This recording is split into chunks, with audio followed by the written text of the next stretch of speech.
अस्सलाम वालेकुम नाजरीन, वॉइस ऑफ नेशन के साथ मैं हूँ आपकी मेज़बान फ़रहीन अमजद। नाजरीन, जैसा कि आप जानते हैं कि पाकिस्तान और ईरान के दरमियान हमेशा से ही बहुत अच्छे ताल्लुकात रहे हैं।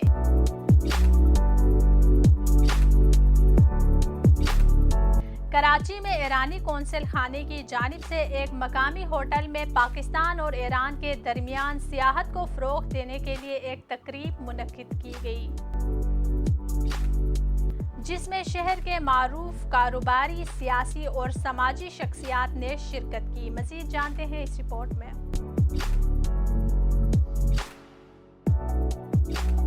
इसके अलावा रूस, मलेशिया, कुवैत, जापान और बाज़ दूसरे ममालिक के काउंसिल जनरल, सूबाई वज़ीर तवानाई सईद नासिर हुसैन शाह, पाकिस्तान के सिफ़ अव्वल की ट्रैवल एजेंसीज के नुमाइंदों और मीडिया से वाबस्ता अफराद ने शिरकत की। इस मौके पे ईरानी काउंसिल जनरल हसन नूरियान ने तकरीब से खिताब करते हुए कहा, Visas at the international airports. In this connection, there is a hope that in the upcoming joint consular negotiation between Iran and Pakistan, the issue of the adding Iran and Pakistan in open arrival list will be, inshallah, positively discussed. We can start the sea voyage traveling between Iran and Pakistan.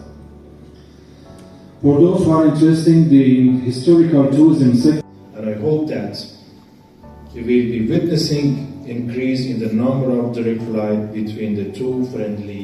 Karachi में Iran के council general जनाब हसन नूरियान ने अपनी तकरीर में मेज़बान की हैसियत से तमाम हाज़रीन का शुक्रिया अदा करते हुए कहा कि ईरान ने सियाहत के फ़रोग़ और सफ़र को मज़ीद आसान बनाने के गर्ज से न सिर्फ इलेक्ट्रॉनिक वीज़ा जारी करना शुरू किया, बल्कि 2 मज़ीद ज़मीनी बॉर्डर खोले, जबकि इससे कबल पाकिस्तान के लोग सिर्फ एक ज़मीनी बॉर्डर से आमद और रफ्त कर रहे थे। ये 2 बॉर्डर रेमिडान और पशीस के इलाके में खोले गए हैं। उन्होंने मज़ीद कहा कि ईरान में लातादाद सियाहती मकामात काबिले दीद हैं और आलमी इदारे यूनेस्को ने ईरान के 5 तारीखी मकामात को आलमी आसार कदीमा में शुमार कर लिया है, जबकि चंद दूसरे मकामात भी इस हवाले से ज़ेरे गौर है। ईरानी कौंसल जनरल ने पुरएतमाद लहजे में कहा कि ईरान ने तिबी मैदान में भी खातिर ख्वाह पेशरफ्त की है और इस हवाले से खित्ते के तमाम ममालिक और हमसाया ममालिक के साथ ताउन करने का ख्वाहा है।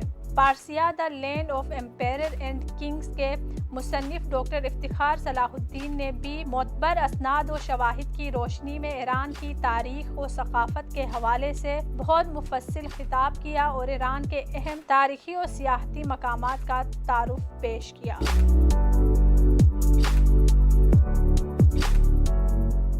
वॉइस ऑफ नेशन की वीडियोस देखने के लिए हमारा चैनल सब्सक्राइब कीजिए और बेल के आइकॉन पर क्लिक कीजिए ताकि आप हमारी तमाम आने वाली वीडियो से बाखबर रह सकें।